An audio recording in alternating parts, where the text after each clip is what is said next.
आखिरकार भारत और European union के बीच जो ट्रेड एग्रीमेंट था वो हो गया। अब एफटीए लागू होगा, यानी कि यूरोपियन यूनियन में जितनी कंट्रीज हैं सब कंट्रीज के साथ भारत ने ये एग्रीमेंट कर लिया।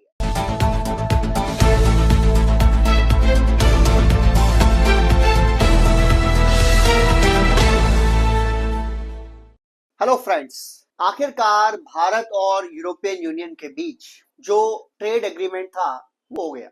अब एफटीए लागू होगा, हालांकि लागू होगा 2027 से, बट ये एग्रीमेंट हो गया है और ये हुआ है भारत और यूरोपियन यूनियन के बीच, यानी कि यूरोपियन यूनियन में जितनी कंट्रीज हैं सब कंट्रीज के साथ भारत ने ये एग्रीमेंट कर लिया। हालांकि इसमें यूके नहीं है, क्योंकि यूके ब्रेग्जिट के थ्रू एग्जिट कर गया था यूरोपियन यूनियन से, लेकिन इसमें बहुत बड़े बड़े देश हैं जैसे कि Germany, Italy, France, Norway, Denmark, Iceland, Sweden, Poland, बहुत सारे 27 देश के लगभग देश हैं। और इसके लिए स्पेशल थैंक यू बोलना पड़ेगा यूरोपियन यूनियन को और भारत को अमेरिका के प्रेसिडेंट डोनाल्ड ट्रंप का। अब आप कहेंगे सर जो डील हुई है वो तो भारत के और यूरोपियन यूनियन के बीच हुई है, ये ट्रंप साहब बीच में कहां से घुस गए? भाई ट्रंप ने करवाई है डील, डायरेक्टली नहीं करवाई है बट इनडायरेक्टली करवाई। पहले ट्रंप ने टैरिफ बॉम्ब फोड़ा भारत के ऊपर, 25% टैरिफ लगाया, फिर उसका दिल नहीं भरा क्योंकि भारत ने बोल दिया कि जो भारत पाकिस्तान की जंग हुई थी वो भारत पाकिस्तान ने आपस में मिलकर रोकी थी, ट्रंप का कोई लेना देना ही नहीं है इसमें।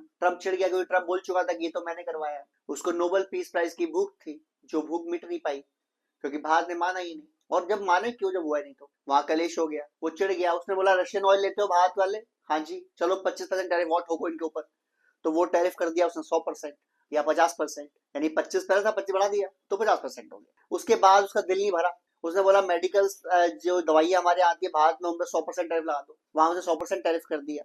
तो भारत को दबाने की कोशिश करता रहा, लेकिन हालांकि हम दबे नहीं, हम रशियन ऑयल परचेज करते रहे अंटिल जब उसने रशिया की कंपनी पर ही बैन लगा दिया, तब हमने रशियन ऑयल को लेना बंद किया, जो कि भारत चाइना सबने भी बंद कर दी। जब तक कंपनी से बैन नहीं था हम ले रहे थे, हम रोजनेट से भी ले रहे थे, हम लुकोइल से भी ले रहे थे, हमें कोई दिक्कत नहीं थी भाई, ना हम ट्रम्प से डर रहे थे ना हम डर रहे। उसके बाद उस बंदे का दिमाग घूम गया, उसने बोला मुझे ग्रीनलैंड चाहिए।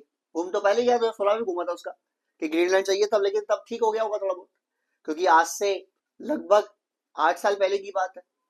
तब थोड़ा डोनाल्ड ट्रम्प यंग होगा आज के तुलना में, अभी थोड़ा ज्यादा बुढ़ा हो गया है, पहले कम बुढ़ा था।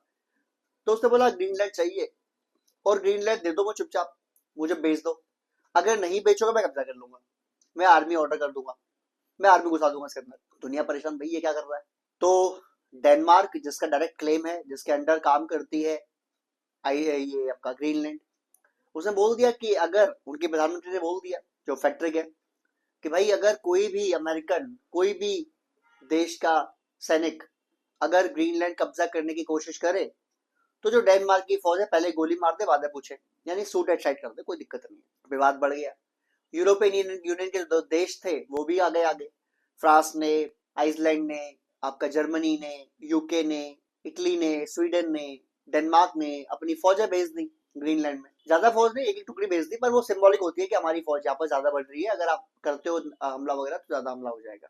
और सुनने में आ रहा है कि डेनमार्क और ज्यादा फौज भेज रहा है। अब आप कहेंगे सर एफटीए जो फ्री ट्रेड एग्रीमेंट हुआ है भारत का और यूरोपियन यूनियन का, इसकी तो आप चर्चा ही नहीं कर रहे, आप तो चर्चा कर रहे हो पीछे क्या। भाई मैं संदर्भ बता रहा हूँ, मैं बता रहा हूँ यहाँ तक कैसे पहुंचे। तो हम यहाँ तक ऐसे पहुंचे भाई कि लड़ाई वड़ाई चल रही थी यूरोपियन यूनियन को दबाने के लिए, चक्कर में उसने अगर आप आर्मी भेज दूंगा, फिर बोला एक काम करते हैं टैरिफ लगा दो यूरोपियन यूनियन के ऊपर और 1 फरवरी टैरिफ लागू कर दो 10%। जो देश अपनी सेना भेज रहे हैं, जो देश अड़चन ला रहे हैं ग्रीनलैंड को यूएसए में शामिल करने के लिए, हम हर उस देश पर 10% टैरिफ लगा देंगे 1 फरवरी से। हालांकि डावोस में मीटिंग हुई, उसमें ट्रम्प ने बोल दिया कि ना मैं मिलिट्री एक्शन लूंगा ग्रीनलैंड में और ना ही अभी कोई टैरिफ लगाया जाएगा किसी भी यूरोपियन यूनियन के देश पर। लेकिन यूरोपियन यूनियन को एक बात मालूम पड़ गई कि यूरोपियन यूनियन की एक्स्ट्रा डिपेंडेंट जो है अमेरिका के ऊपर, वो उनको ले डूबेगी, वो उनको ले डूबेगी, और इसलिए उन्हें कुछ जल्दी करना पड़ेगा। अब यूरोपियन यूनियन की प्रॉब्लम क्या है कि कई दशक से, अगर मैं सीधा सीधा बोलूं तो वर्ल्ड वॉर 2 के बाद से सारा यूरोपियन यूनियन का ठेका अमेरिका के पास है। ये सब आयरन ब्रदर की तरह काम करते हैं, लड़ने पहुंच जाते हैं इराक में, ईरान में, सब एक की सेना जाएगी, सब कुछ सेना जाएगी, वहां वॉर होंगे, लड़ाइयां होंगी, चलती रहेगी। तो यूरोपियन यूनियन ने कभी ध्यान ही नहीं दिया कि यार हमको खुद को भी मजबूत करना है। उन्होंने उतना ही किया, उनको पता था कि यार नाटो चल रहा है, नाटो है, 32 देश साथ में है, कौन हमला कर लेगा, 27 यूरोपियन यूनियन के देश ही है, बाकी अमेरिका हो गया, एक तुर्की हो गया, एक दो और है इधर उधर के, तो कौन हमें रोक लेगा? हमारा क्या कर लेगा? हम क्यों अपनी सेना को ज्यादा मजबूत करें? हालांकि फ्रांस मजबूत होता गया, यूके भी मजबूत होता गया, जर्मनी मजबूत होता गया, लेकिन बहुत से देशों में कोई काम नहीं। फिर ट्रम्प ने बोल दिया 5% अपना जीडीपी का देना पड़ेगा आप लोगों को, नाटो को मजबूत करो। उसके बाद उसने बोला मैं नाटो छोड़ दूंगा अगर मुझे ग्रीनलैंड नहीं मिलता, और नाटो मेरे बिना है ही क्या। और बात सही है, पूरे नाटो की जो पावर है उसमें 70% पावर अमेरिका की है। NATO wise America is only 30%। Now there is a problem. Problem यह है कि यूरोपियन यूनियन के पास कोई दोस्त नहीं बचेगा, और वो खुद इतना कैपेबल नहीं है कि कल को रशिया या चाइना उन पर हमला कर दे, वो खुद को सेव कर ले। अब उनमें हड़बड़ी हो गई, क्या करें? प्रॉब्लम नंबर वन, जिसको दोस्त मानते थे आज तक अमेरिका, उसका प्रेसिडेंट डोनाल्ड ट्रंप तो निकला अजगर, वो तो कह रहा मैं ग्रीनलैंड ले लूंगा। अगर आप ग्रीनलैंड दे देते हो एक बार को, आपने मान लिया कि चलो पार्टनर है हमारा, यहाँ हमारी सेफ्टी करेगा, नाटो की फौज होगी, कोई दिक्कत नहीं है। जो अमेरिकन प्रेसिडेंट आज कह सकता है मैं नाटो छोड़ दूंगा, वो कल क्यों नहीं कह सकता? कह सकता है। और ग्रीनलैंड ले लिया अमेरिका ने एक बार, उससे कौन ले लेगा? जब तक अमेरिका खत्म नहीं होगा तब तक कोई लेना पॉसिबल नहीं है, और अमेरिका खत्म होगा इसके चांसेस 0.0001% है।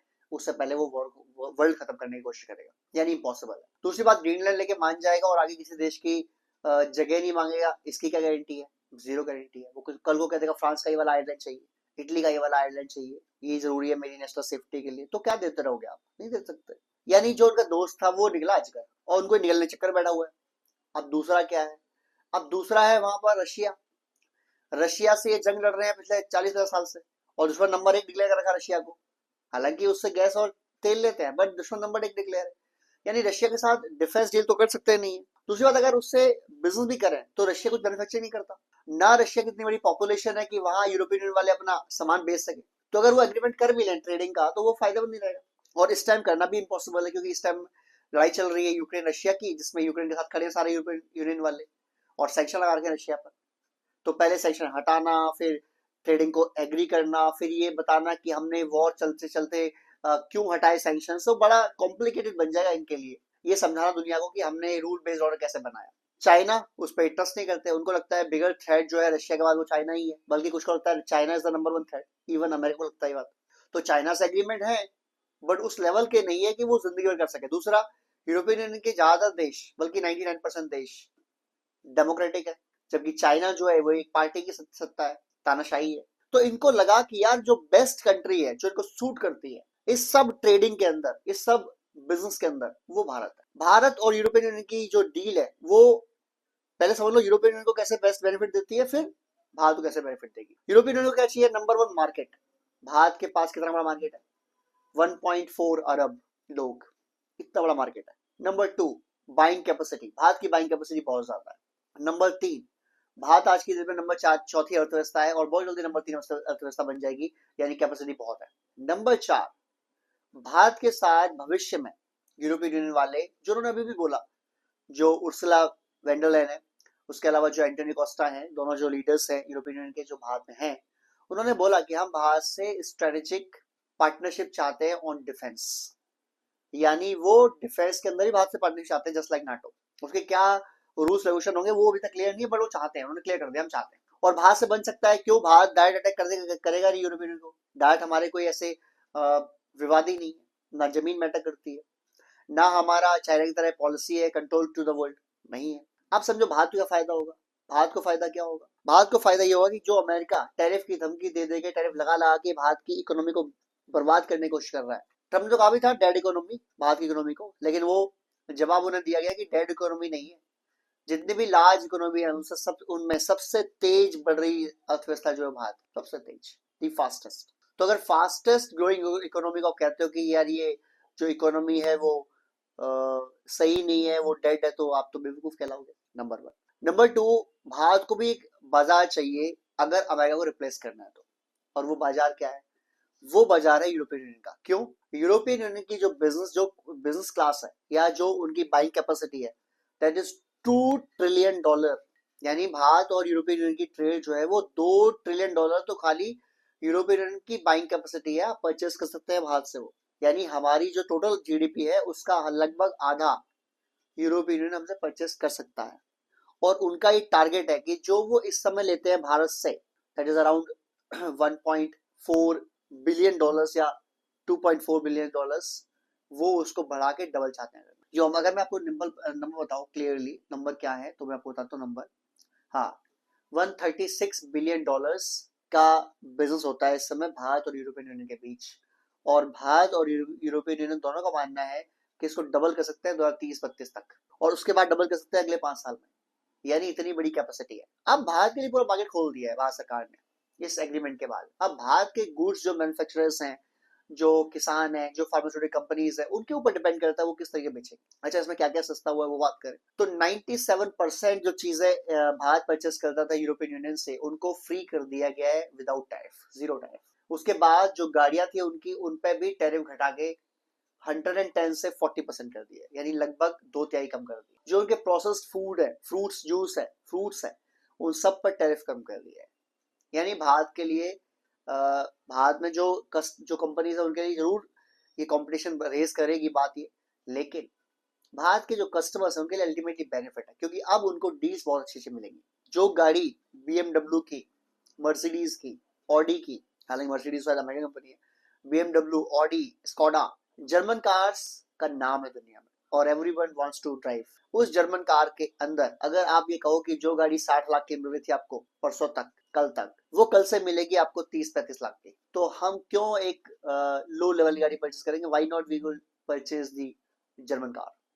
ऑफ कोर्स वी विल, हम करेंगे। प्रोसेस फूड जो उनका है वो हाईली अच्छा है, चेक्ड है प्रॉपर, तो बिक सकता है भारत में। तो ये बहुत अच्छा ट्रेड एग्रीमेंट है जो भारत और यूरोपियन यूनियन के बीच हुआ है। इसकी और डिटेल में चर्चा करेंगे बाद में। जो भारत के प्रधानमंत्री उन्होंने कहा कि अब तक की दुनिया की सबसे बड़ी डील है ये, और जो उर्सुला वेंडरलेन है और जो एंटोनियो कोस्टा है, जो दोनों लीडर्स थे यूरोपियन यूनियन के, उन्होंने भी कहा कि ये मदर ऑफ ऑल डील्स है, यानी इससे बढ़िया डील होगी। बट उन्होंने जो वर्ड बोला, मल्टीपोलर वर्ड, उसका मतलब क्या है?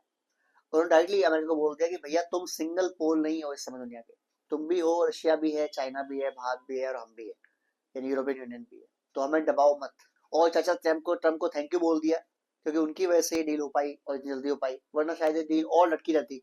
बिकॉज इसको बात करते करते 18 साल बीत चुके, 18 ईयर्स, 18 ईयर्स। एनीवेज, वीडियो अच्छा लगा लाइक करें, शेयर करें, सब्सक्राइब करें। जय हिंद, जय भारत।